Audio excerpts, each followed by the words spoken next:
Welcome to another episode of Roundtable Rationality. This is our fifth discussion, and today the topic is going to be the Syrian refugee crisis. We have Alice, we have Pinup, we have Josh, and we have Lance Corporal Thomas, and myself, Treetail. So, yeah, it's been a big thing in the news here for a few weeks now. Millions, and I think the number's over 6 million people have fled Syria. About half that many have gone into neighboring countries like Lebanon, Turkey, areas like that. And the other 3.5 million people are emigrating into Europe. And some even are coming into the United States. Josh, out of curiosity, have you heard anything about any refugees being relocated to Canada? Yes, it was the Liberals are bringing in 25,000. The Conservatives wanted to bring in 10,000, but they're out of power. And if it was up to the NDP, I think they wanted like around 40,000. But it looks like we're getting about 25,000 in this year. So Canada's taken in 25,000 overall. Yeah, this year, I think. This year, okay. Well, that's good. I've seen definitely a lot of arguments from people, mostly fear-mongering, centered around, oh, they're going to rape your kids and they're going to rape your wives, which is hilarious because it sounds just like the people that got like marijuana legalized in the United States way back in the day. Like they use the same shitty rhetoric.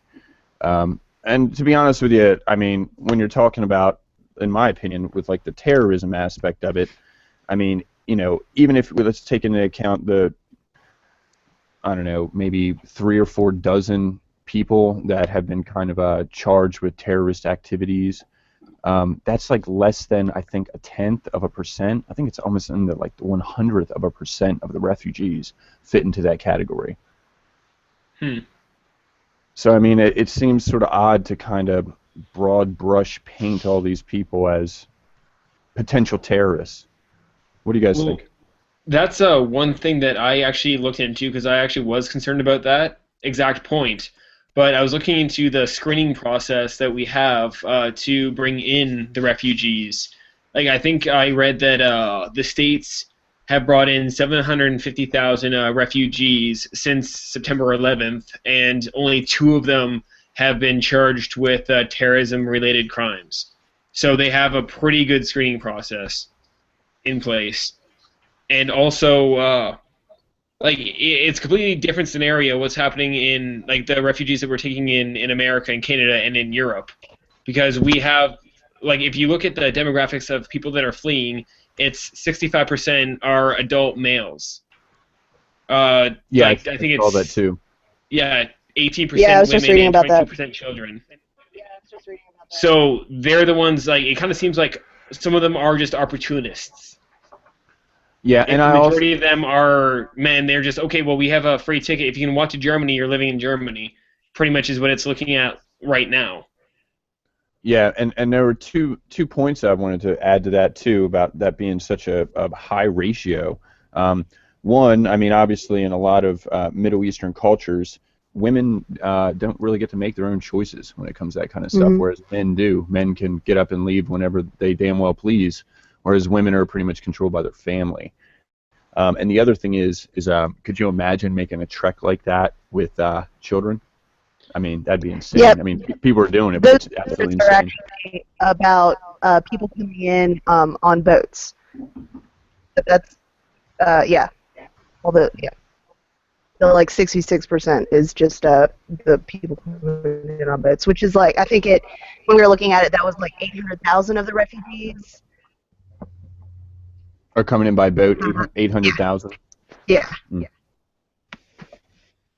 No. It's definitely a high number. It doesn't seem to be outrageously high, 65%, and I agree with you. It can definitely be opportunity. In the United States, a lot of the immigrants that come in from Mexico are men. And it's because they're trying to find better jobs to send money back to their families. It's a lot cheaper to move one person into a new area than it is to move a whole family. So I mean, I can kind of see why that is the way it is, but I don't know if that, it can be used in the argument that, oh, they're potential terrorists. I could see it being used for that argument, but I don't think that's necessarily taken into light the why, as to say, the why those people are coming in. I want to go back to the. I'm sorry, there's an echo, so it's like totally fucking me up right now. But hold on, that echo's bothering me. Hold on a sec. Yeah, see if you can fix that. Pinup or Lance, you guys have an opinion on it? I don't really feel like too strongly one way or another. Like, to be honest, I've kind of fallen behind in the news because I've been real busy lately. Oh, bullshit. No excuse, you've been busy. Come on, man. What have you been busy doing, Lance? Just this stuff with I've been trying to make the shittiest podcast on the internet somewhat decent. That's not an easy thing to do. What isn't? Making the shittiest podcast on the internet decent. You're talking about this podcast, right? No, this is definitely the best. Like, probably in the top 5, obviously. Oh, of course. You can tell by the viewer count and the likes. Pinup, what did you think? You were starting to say something there. Well, I'm going to be honest. I have been busy with things this week. I haven't been keeping up with that particular thing like I should. I did look up a little bit before this show started and everything.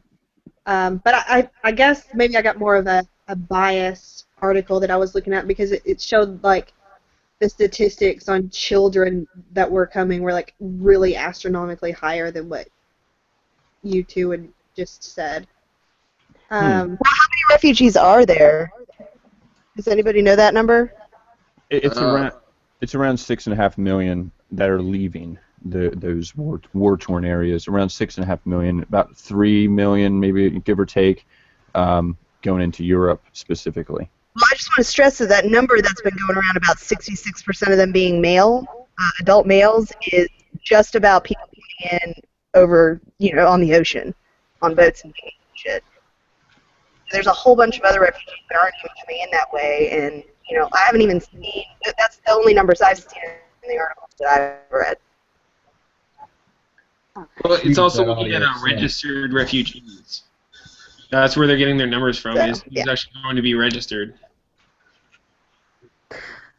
Well, I mean, I think obviously preference needs to go to like families and things like that. Can you hear me?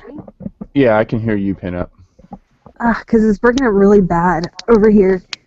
Yeah, I think we had a little bit of a shit connection there for a moment. Everybody was sounding like a robot.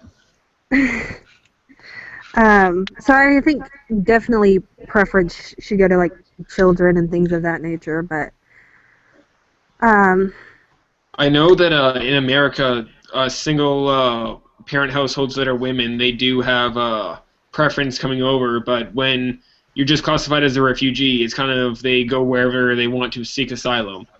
Mm-hmm. It's literally, if you're up to walk to Germany, then you're going to try to be a citizen of Germany.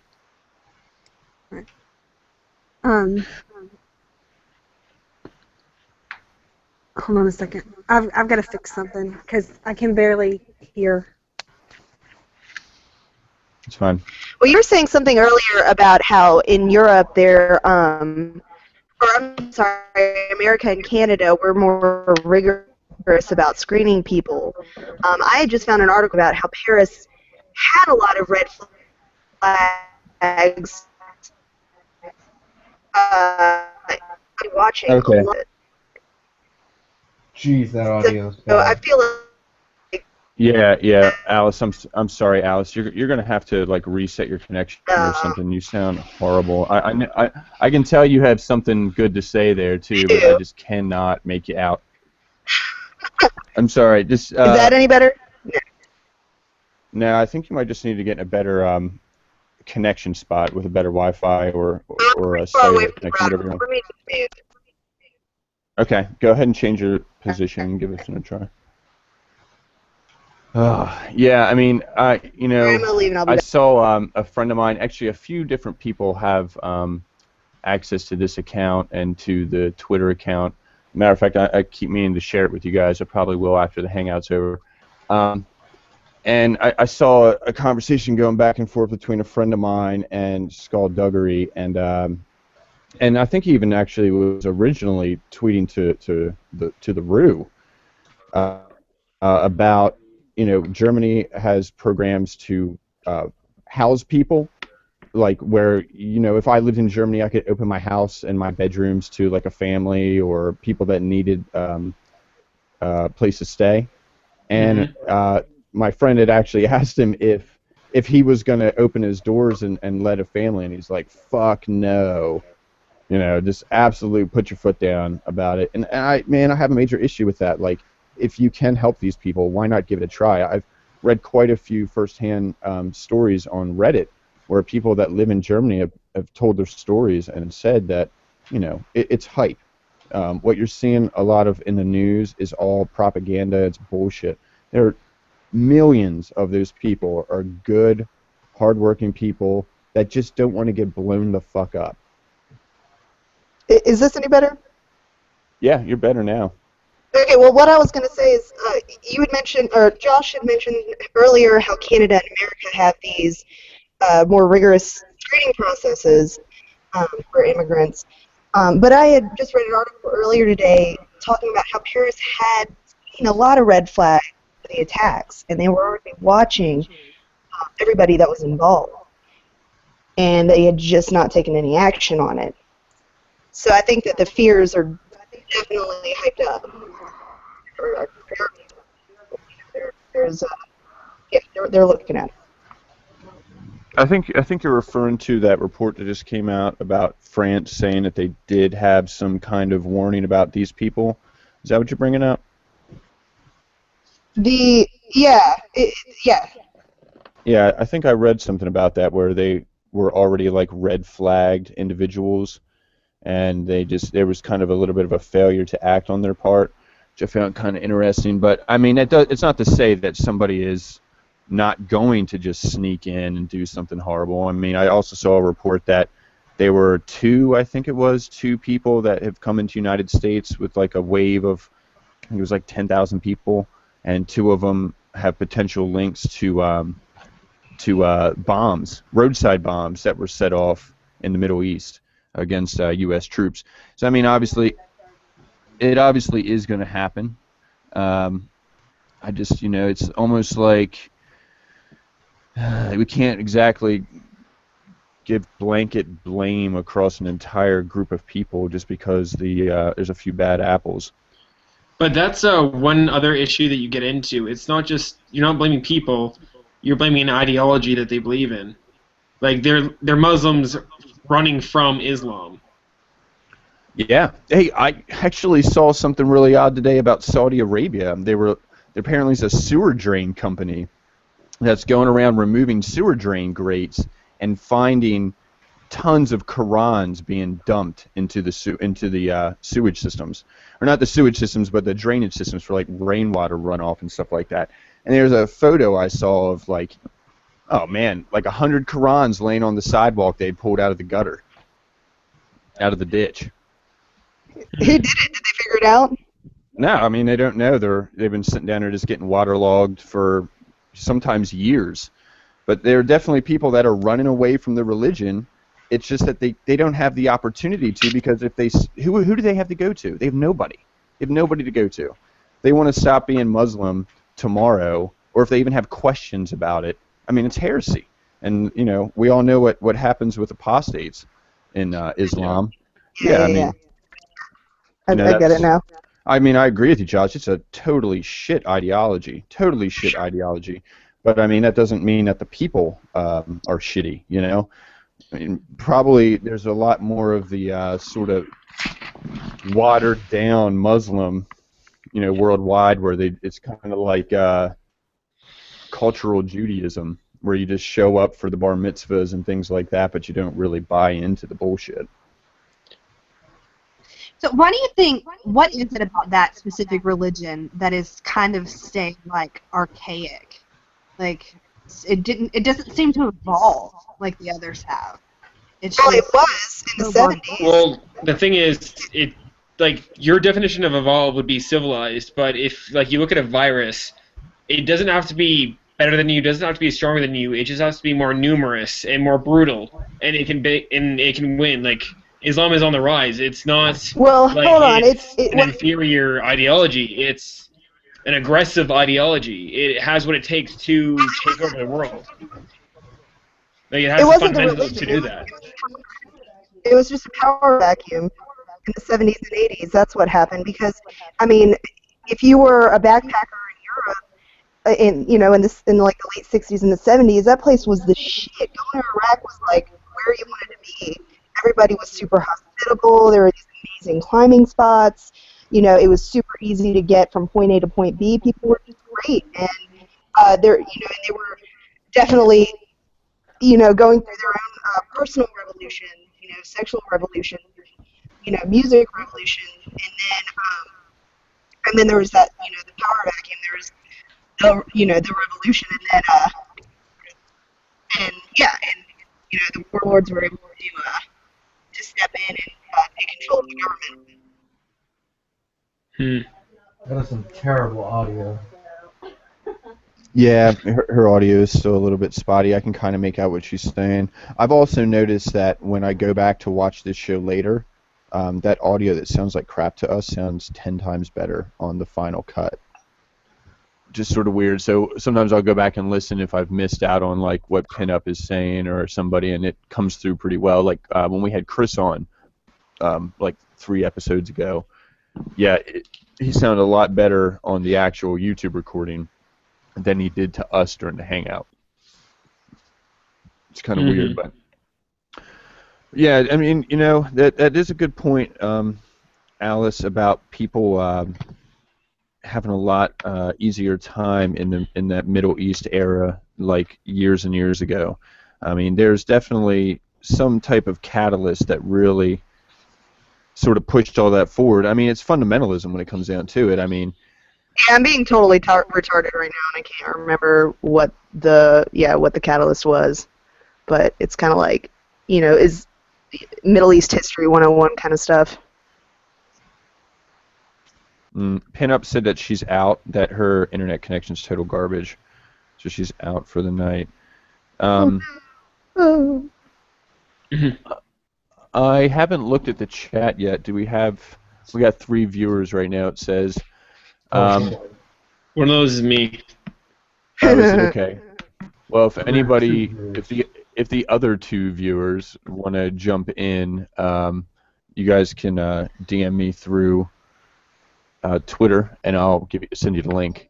I think one of those is Tom too. So that you're talking to one other person. Oh, that one other person. Oh man. Thank you, that one person. So I mean, I wonder what we're gonna do. I mean, I living in the United States, I was appalled to see that half of the states in our country are putting a ban on refugees coming into their state. And I realize it's probably based a lot on the concerns of citizens.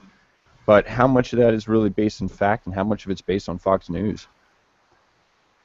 Yeah, well, like I said, I had that initial reaction. That's what I heard about when I heard like a flood of refugees coming in. But just the simple fact that we have this screening process kind of changed my mind. I would be a little more hesitant in Germany, where it's just a matter of somebody walking up and registering, and then taking residence right next to you. I would be more cautious about that. But the results of the screening process speak for themselves. Yeah, and also getting back to that thing about those guys being caught making bombs during the wars in the Middle East. And that kind of information, because what they were doing is they're taking fingerprints off of IEDs and matching those fingerprints with the refugees coming in, and to see if any of them have any kind of history that we need to know about. And I think that that's one of those things that should be shared among the different governments. I mean, that's some vital information that everybody should have. instead of it just being state secrets. I think it's bullshit.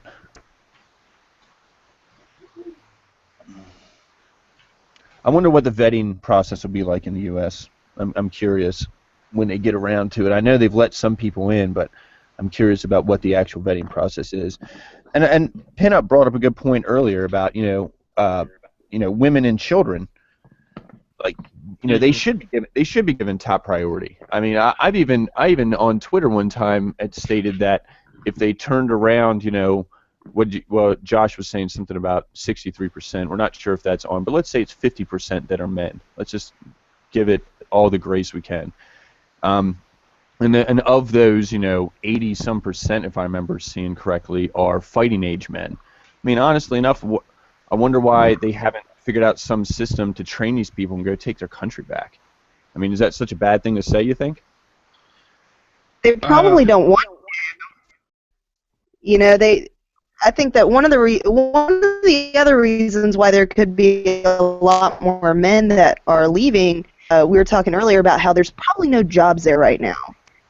And it's just too war-torn, nobody's able to grow food, nobody's able to do whatever it is that they normally do. And, I think that, so anyway, I was thinking that might be one of the other reasons why there's a lot more men. And, and they're leaving, partially to get away from the violence, but they're looking for money. They probably don't want to fight. Not everybody wants to fight. Well, I mean, I don't know. It's kind of odd because I almost think of that conscripted service thing I was bringing up earlier. I mean, maybe that should be part of the way to get in, is that you have to go through some kind of training, and because I mean, a lot of these places they're telling people that they're not going to keep them permanently, that they're they have temporary citizenship. Some places I think like Germany, they're giving them full citizenship, but other countries I don't believe they are. Well, I'm pretty sure the refugees want it to be temporary. They want to go home. I'm not too sure about that one. Okay, what have you heard? Well, I don't know. Just assuming, like, if you're in Europe, like, I doubt that this is gonna, like, the problems in the Middle East aren't gonna fix themselves within the next 5-10 years. And even if they do, you've already established a home for yourself. Yeah, they want to go home when it's actually safe to go home. They want it to be safe, and they want to be where they're from. Well, that shouldn't be happening anytime soon. Yeah, well, I think I agree with Josh on that one. I mean, a decade at least. I don't see any of them planning on going back. Well, I wouldn't say any of them. I haven't based this off any facts, but I just have a feeling like if you walk 4,000 miles to search out a new life, you don't plan on leaving that for a while. I don't have facts to back this up. Fucking right. He said, "I don't have facts to back this up." Oh, that was great. Yeah, and a lot of this stuff does kind of go off of everybody's feelings. Like, what would we do in that person's situation? It's putting yourself in those shoes, and I can kind of see where Josh is coming from. I mean, you're going from a place that's war-torn, where every large building is blown up and nobody lives anywhere, sanitary, and move into a country that's first world. It'd be a big change, and it would be tough to about. Country. Syria, I mean, it wasn't that bad. They had hospitals and schools and houses with beds. It's not like these. From what I've seen or read in articles and anecdotes and things like that, and interviews with these refugees, that's what I was basing the whole, like, they wish that they could go home. They miss their home. They're leaving because it's not safe to be there. It's not, there's no money there. It's just not a livable situation there. Yeah, but they're also leaving their families and children. Like, that's the thing. Like, I guarantee those 50% of men weren't all bachelors. I can guarantee you that. Yeah, they do have families there. They all probably have families back there. Yeah, So which way would that push? Would that push into bringing your family into a European country? I mean, I could see that. I mean, if you're looking for the best for your family. I think if you're looking for the best for your family, that'd be taking them with you. That's not abandoning them. That's why I say that it seems like an opportunist. It's because they're just packing up and leaving because they do have a free pass around Europe. Yeah, and that's the sentiment that does make me question, because I'm pretty open to the refugees, but after reading some stuff, yeah, that's the sentiment that's making me question it. Is what? Intentions and it's not like people. It doesn't actually sound like in every case people are escaping violence. It does sometimes sound like they're escaping, more of like an economic destitution instead of just the fact that there's, danger at every corner. Yeah, it would kind of be, it would suck to be a carpenter or a brick mason and build a building and watch it get blown up next week. Well, no, that's when Saudi Arabia comes into it, because did you hear, it was a couple months ago that Saudi Arabia and their oil sheiks were planning on building 200 mosques in Germany back when they had 20,000 refugees? And now that number is closer to 1.5 million, I don't know if they're going to reassess that offer or just go ahead and build 200 mosques anyway. But, just going off of that, and also Saudi Arabia is not taking in any refugees, although they have taken in 500,000 people as workers, not refugees. Yeah. That's interesting. So that's where all the skilled tradesmen are going, is the bricklayers and the mason layers, they're all going to Saudi Arabia. Anyone who has the skill will go to Saudi Arabia. Well, I'm sure that those 3 million people going into Europe, I'm sure many of them do have trades of some sort that would be useful. Yeah, that's weird. I had heard that Saudi Arabia didn't take anybody in. I didn't know they were taking in skilled people. Now, when they say skilled people, they mean... That's immigrating. That's different. Oh, really? Germany's giving them an allowance. Germany's putting up houses. These guys are going there, begging for jobs, finding a job, buying a place for themselves. They're not getting any social assistance from Saudi Arabia. They're just making their way in Saudi Arabia. Like on foot. Yeah. Interesting. But I thought you said that they weren't taking in anybody that wasn't skilled. Well, yeah. Not only skilled but labor. You have to find a job there. They're not refugees there. They're immigrants. I see. I see. Yeah, and like I was going to say, they're probably mostly engineers and physicists and people with college degrees and higher learning. Yeah. I don't know. It'd be. It's kind of fucked up in my opinion that places like Saudi Arabia aren't taking people in because they're close, and they do have a extremely good infrastructure and economy. Now, granted, they might have a totalitarian freaking theocracy going on, which is kind of nonsense. But it seems like of any places, Saudi Arabia and even Iran to some extent, both should have more people coming into their countries. Well, I heard Turkey was the one who's taking. Turkey took in 2 million refugees, I believe. Yeah, and they're the top asylum. Yeah, Lebanon is almost at 1 million, I think. They're in the 800,000 range. Mm-hmm.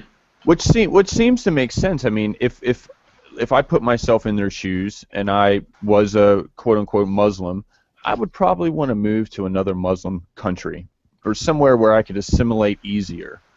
Yeah, of course. Personally. Obviously, those countries can't take them all in, but... Yeah, I don't know. Well, let me put this on the table here, and I'll let Lance go first on this one. Let's say tomorrow, I don't know, somebody came and knocked on your door and said, "Hey, will you take in a family from Syria?" What do you think you would do? I don't really have a house to give. Pretend you do. This is a hypothetical.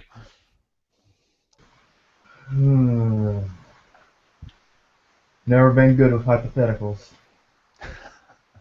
Wait, are you saying it's mandatory to take in a family? No, this is like a hypothetical situation. No, not mandatory. No, not mandatory. Not mandatory. They're asking you if you would. Let's say we lived in Germany. Maybe if you could interview them first. I kind of agree with you there. I would like to know the person first. Yeah, I'd probably say the same. That'd be the first criteria to it. People you're taking in. Yeah, I mean, I'd also like to know if the person's actually looking for something better, like if they're a hard worker or not. I mean, I don't want to take in a couch surfer, you know? Yeah. Well, Alice, what would you do?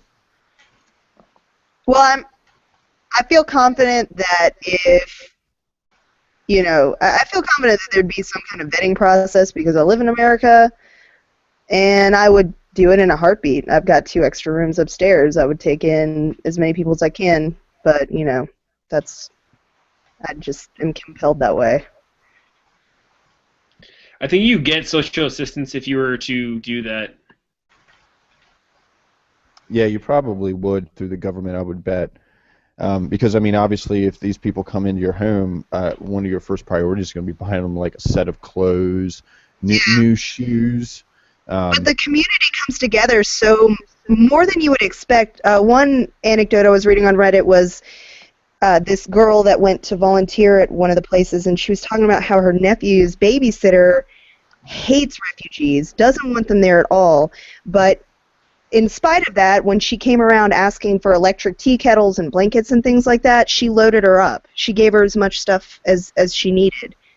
I think that people are compelled to be good in these situations, and I think that a lot of the really negative sentiment is fear, and I don't think it's necessarily like poorly placed, but I think people want to help, and they're just everyone wants to be cautious and safe about it. Mm-hmm. Yeah, understandably. It could be a pretty dangerous situation at the same time. I mean, granted, it's less than 1 in a million chance of that happening. But yeah, when it does happen, it could be bad. And I agree with you. Especially, I live in the U.S. too, and I see where you're coming from there about, especially in the U.S., we would have a really strict vetting process, like Josh was saying they do in Canada. And in that case, you kind of are trusting on other people to do these things. But I think the whole, if you bring them in, they're going to rape your daughters thing is just absolute fear mongering. Yeah, I But found then one article. that's Oh, go ahead. another, like again, looking at the Muslim culture, and how they do feel about like Sharia law and subjugation of women and all that. That is part of a Muslim culture. Like, I don't think that's too far to say that, and that will apply to Germany. Like, I don't know, there's a video that went viral about the refugee crisis, about how there is quite a lot of crime in the refugees that are just on foot. There is a Is lot there of violent sexual assaults going on. People are being raped. Like, there is At the shit refugee going on. camps. Yeah.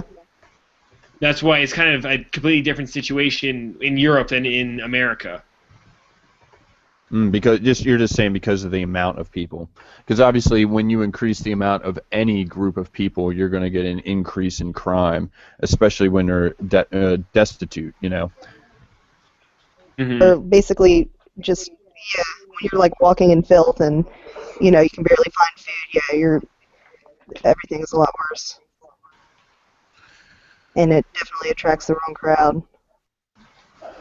Yeah, and it in that case, it kind of in a way parallels an older conversation we had about crime in the United States. I mean, obviously, the more destitute you are, I think that it increases the likelihood of you being involved in criminal behavior, whether it be selling drugs, something benign like cheating on your taxes or whatever else. Yeah, I mean, it's going to increase the likelihood of those things happening, including with rape and stuff along those lines. I mean, also, inner city crime is you got a fuck ton of people packed in a small area, so you're going to have more likelihood of those things happening, especially if it's a depressed area. And shit rolls downhill. Shit rolls downhill, so people are victimized, and they're going to victimize people. Yeah, there's a little bit of perpetuation. And that that actually kind of brings me to Josh. I heard some people like challenging you to a debate, or I saw you on Twitter talking about debating what's that? The Bantam guy, Texas Bantam, skullduggery. Which I'd rather just call him a Texas Bantam at this point because it's what he is. He's a little dude who thinks he's bigger than he really is. Yeah. So, what's your debate topic going to be? With Duggery and Rue, it's gonna be. I caught him on his bullshit of switching the per capita to non-per capita. Him condemning people for viewing stats in a certain way, and then using the same tactic that he condemns people for to skew more statistics. So he apparently is going to answer that for me on Tuesday, and that's probably going to be the most of it, aside from just banter. Yeah, we'll see how that goes. I wonder if he's going to stab you in the neck like he told, who was it, Wyatt or whoever that was? Told me he was going to stab him in the neck with a pair of scissors. Yeah. It could devolve very quickly, I'm sure. But, man, if they keep it civil and it's a good conversation, then go with it. I think you got kind of steamrolled on the last one you had with the Texas Bantam because of the whole thing about the if you abuse a dog, and he didn't put it together that you were equating dogs to all of humans, and he strawmanned you and made it seem like you were making dogs stand for black people. Whatever, he knew. He was just being willfully ignorant. Yeah, that's pretty much how he debates the entire time. Yeah. Yeah, I mean, dogs are social creatures. They're intelligent. They have like a pack mentality. Like they have all of the hallmarks of being easily not Molded. equatable. Yeah, but yeah, you're right. Exactly, molded and changed from birth in a way. And there's so many factors. There's actually a gene sequence in your DNA called the MAOA gene sequence, and the MAOA gene sequence, if you're abused in childhood or in a bad environment, you actually that gene will, like for lack of a better term, activate, and you will end up having abusive behavior later in adulthood. And the same goes for dogs. They have the same exact gene sequence. No, you can't compare animals to animals. Humans are not like dogs. Yeah. We are not animals. What was that, Josh? What's that? Could you repeat what you said? I couldn't make out any of it. Yeah, Lance. That's the thing. Like I was comparing animals to animals. Like we are animals, and they just didn't understand how abuse to an animal is similar to abuse to a human. They just don't think that those two are close enough, like a creationist. Yeah, that's insane. Or something? What's that, Lance? Say that again, buddy. You're kind of you sound like you're in a garage somewhere.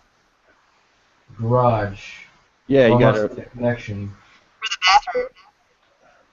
Are you taking a shit? No sound going on in my room. So it sounds like you're taking a shit right now. Can we hear the toilet flush? Yeah, I'm just in my bedroom here. Well, go ahead and just repeat what you said, and we'll all be really quiet so we can hear you. I said, show me when a canine became a non-canine. Mm-hmm.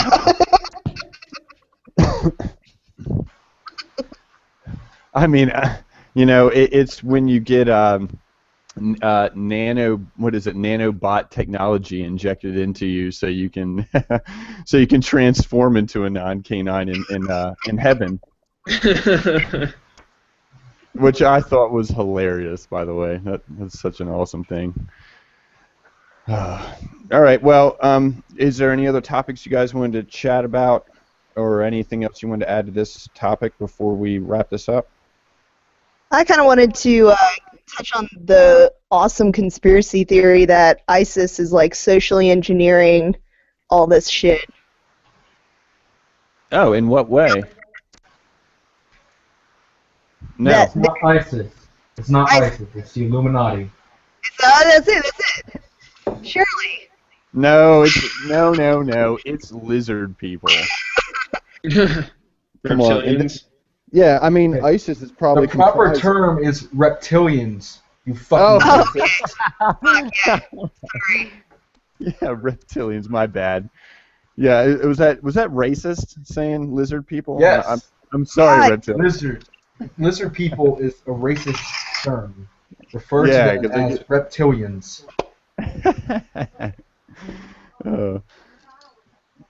Uh, yeah, I mean that's. No, So what go, it go. is, what I've heard, okay, a couple of things I've heard. First of all is some of the really rough articles that have been popping up, um, just with the rabid anti-Muslim speech, supposedly are written by ISIS because they want the Western world to completely reject refugees, so that everyone's forced to come the fuck back home, and they're just gonna have to subjugate. So that brings up the topic of by, let's say, the United States rejecting refugees coming in, are they in fact solidifying what the ISIS propaganda says about the United States, that they hate Muslims and they don't want us here? I mean, it does to some extent. Are they? Are they what? I don't know. Are they? Are we? Do they think so? Well, Well, obviously, since how many cities refuse to take in refugees, it's kind of obvious that that is a mindset. Mm-hmm. Yeah, and I think it does strengthen any kind of rhetoric that ISIS may be using against us. That's for sure, because in most, Western world countries, and including Europe and whatnot, we sort of are the pillars of freedom. We're supposed to be. We're supposed to be, open thought and diversity, and Yeah. What does the Statue of Liberty say? what's that? I can't remember it right now. I wish I could quote it. What the Statue of Liberty says: "Bring me your tired." Oh yeah, you're cold, you're hungry, something like that. No, I can open up a new tab and go to Google. Yeah, do that, Lance. Do it, I'm Lance. doing it right now. I don't know if you guys noticed, but Tom's in the chat as well as two douchebags. Oh, we got two douchebags. Yeah, How can two they guys be on in the Kool-Aid. So I guess they can be in the chat but not viewing the hangout? One of them. Sort of interesting. So nobody else has any other thoughts on all that? Well, Give me you know your what? tired, your poor, your huddled masses yearning to breathe free, the wretched refuse of your teeming shore. Send these, the homeless, tempest sea, to me. I lift my lamp beside the golden door. Thank you, Lance. Yeah, I mean, and that's supposedly what we're supposed to value when it comes to immigration. We're supposed to be... Not like Yeah. it's in the Constitution or anything, but you know. And thank you, France, for that beautiful statue, by the way. Like, your countrymen have, done great things for who knows how long. I mean, oh, what happened in France really sucks. It really does. You guys gave us JF. What's that? The French gave us JF. Yeah. And the Canadians too, but He's Yeah, Quebec French French, though. That's not even the same. Well, Canada, it's not really even a real country at this point. Oh yeah. What is it like? If you have a proper healthcare plan, that makes you not a real country. Look. I'm just going off of what Scotty says, okay? Well, you know what they say. Fuck you, Scotty. Yeah, fuck you, Scotty. If you even want to call that a real healthcare system, shit. It's not bad, honestly. I know. I've heard a lot of things. Matter of fact, a while back, the Magic Sandwich Show, they talked about it a little bit, and they had, I think, 2 Canadians on, and they explained it extremely well, the way it works. And although in some instances you may have to wait for a little while to get treatment, it is based on who needs the treatment the worst. So I don't know. In my opinion, I think that's a really good system. I mean, everybody gets treated, but you have to be taken in order of who has the worst condition. Well, actually, there is triage. more or less. It's triage. Yeah, there's triage. Then you can have your own family doctor where you book appointments, which is also covered by your provincial health care. Oh, that's cool. So yeah, you don't have to wait. If you have a family doctor, you can just book appointments. So now is that family doctor paid on like private funds, like out of your wallet, or it No, is covered? it's It's covered. It's all covered. covered. That's pretty amazing. That's pretty amazing. Then usually they cover, I think it's 70% of pills. But then if you have benefits at your job, they usually cover the rest of that. So you do walk away with a free pill plan as well. Hmm. Wow.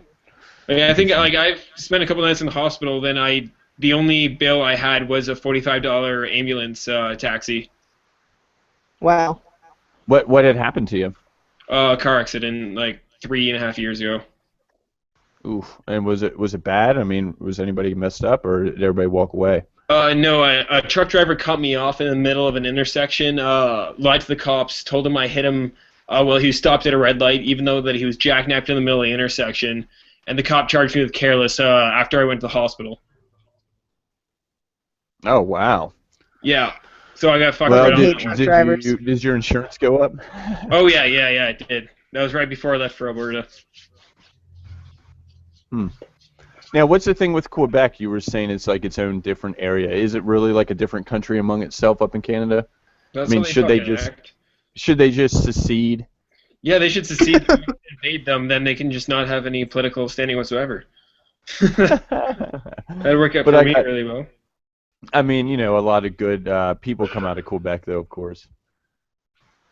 Yeah. Well, I don't know. They kind of are like kind of dependent on their own culture. Like I don't know. I don't really have very good experience with people from Quebec. They're usually douchebags. Usually, not always, but I meet a few of them out in Alberta too. People that come up from Quebec. It's kind of interesting you say Quebec, and we all say Quebec.